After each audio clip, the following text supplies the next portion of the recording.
తల్లిదండ్రులు కూడా ముందు వెళ్ళిపోతారండి. అంటే వాళ్ళు పెద్ద కదా, వయసులో పెద్ద, బయోలాజికల్ వాళ్ళు ముందు వెళ్ళిపోతారు. తర్వాత కొనసాగేది ఈవెన్ మన అంత కన్నీ పెంచి పెద్ద చేసిన పిల్లలు కూడా వాళ్ళు సెటిల్ అయ్యాక వాళ్ళు కూడా దూరంగా ఉంటారు. అంటే ఉద్యోగాలు, ట్రావెల్, కంపల్సివ్ వెళ్ళిపోతారు, దూరంగా ఉంటారు. చివరికి ఉండాల్సింది భార్య భర్తలు ఇద్దరే.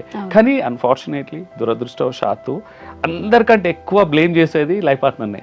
అందరికంటే ఎక్కువ అంటే టేక్ ఇట్ ఫర్ గ్రాంటెడ్ తీసుకుంది లైఫ్ పార్ట్నర్నే.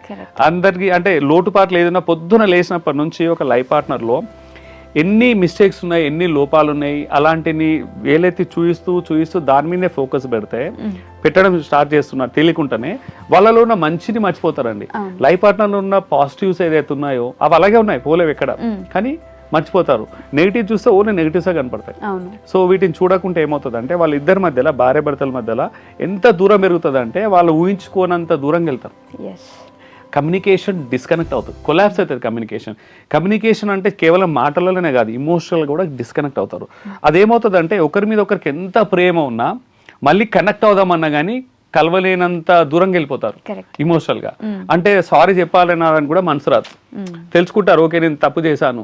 ఒకసారి రెండుసార్లు కాదు, మళ్ళీ బ్లేమ్ చేస్తూ చాలా బ్లేమ్ చేసేసరికి ఎదుటి వ్యక్తి మనసు విరిగిపోతుంది. మనసు అనేది చాలా విరిగిపోయి ముక్కలైపోతుంది, అతుకోదిగా. సో అంతవరకు తెచ్చుకోకూడదు. నేను చెప్పేది ఏంటంటే లైఫ్ లో అన్ని సీజన్స్ తట్టుకునే రిలేషన్షిప్ బంధం ఏదైనా ఉందంటే లైఫ్ పార్ట్నర్స్, తల్లిదండ్రులు గారు, తోబుట్టులు గారు, పిల్లలు కూడా పిల్లలు కూడా బౌండరీస్ ఉంటాయండి.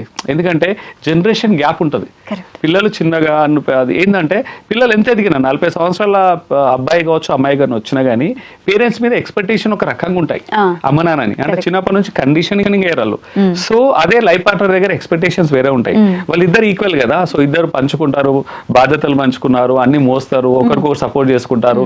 ఈ బంధాన్ని మనం దేంతో కూడా రిప్లై చేయలేం. ఏది కూడా పూడ్చలేదు ఆ లోటుని. పిల్లలు పూడ్చలేరు ఆ లోటుని. వాళ్ళకి ఎంత మంచి నాకు ఫెసిలిటీ, నువ్వు మంచి ఇల్లు ఇచ్చి, మంచి ఫెసిలిటీ, అన్ని ఇన్ఫ్రాస్ట్రక్చర్, ఒక కారు, బంగ్లా, డ్రైవరు ఎన్ని ఇచ్చినా భార్య భర్తల మధ్యలో ఉన్న ఎమోషనల్ బాండ్ ని, ఆ ప్రేమని ఎవ్వరు కూడా ఇవ్వలేరు.